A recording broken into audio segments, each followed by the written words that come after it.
impliqué dans un accident de la route survenu le 10 février dernier alors qu'il était positif à la cocaïne. Pierre Palmade a été assigné à résidence à l'hôpital, avec un bracelet électronique. Ce vendredi 17 février, BFM TV est revenu sur les nombreuses soirées coquines organisées par l'humoriste à son domicile. L'enquête continue depuis le vendredi 10 février 2023. Souvenez-vous, l'humoriste de 54 ans, alors qu'il était sous l'emprise de la cocaïne, a provoqué un terrible accident de la route sur une départementale de Seine-et-Marne, près de Célie-en-Bière.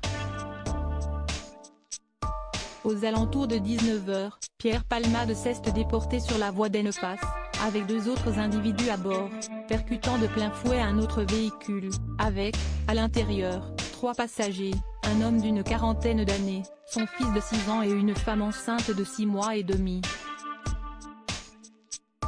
Cette dernière a malheureusement perdu son futur enfant, une petite fille, et les deux autres victimes ont été transportées à l'hôpital et sont encore dans un état grave, en réanimation. Si l'humoriste était hors de danger dès le lendemain de l'accident, il est resté à l'hôpital pendant quelques jours, avant d'être placé en garde à vue. Après être passé devant le tribunal de Melun, la première sentence est tombée. Il a finalement été assigné à résidence au service d'addictologie de l'hôpital Paul Brousse à Villejuif, dans le Val-de-Marne, dans lequel il est surveillé par bracelet électronique. Mais l'enquête continue, puisque son domicile a été perquisitionné ce lundi 20 février, après l'ouverture d'une enquête pour détention d'images pédopornographiques.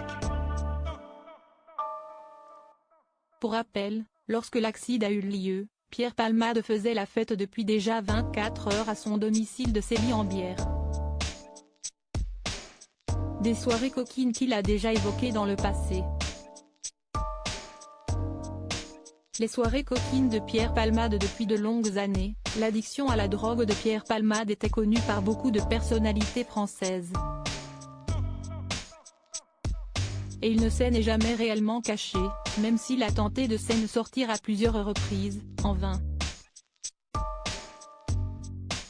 Vendredi 17 février 2023, nos confrères de BFM TV ont consacré leur soirée à une enquête sur l'affaire Pierre Palmade. L'occasion de revenir sur ces soirées chemsex, qu'il a l'habitude d'organiser à son domicile, dont le but est d'avoir une activité sexuelle boostée par la prise de stupéfiants. Tout se passe chez moi. Avec un mec, 2 ou 3.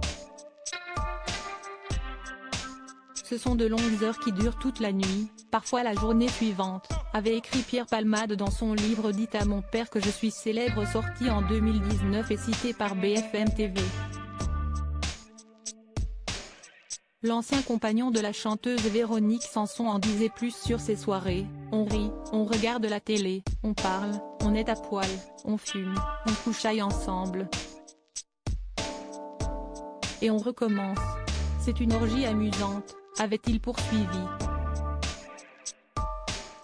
Des moments personnels et intimes, qui ont une résonance bien plus sombre désormais.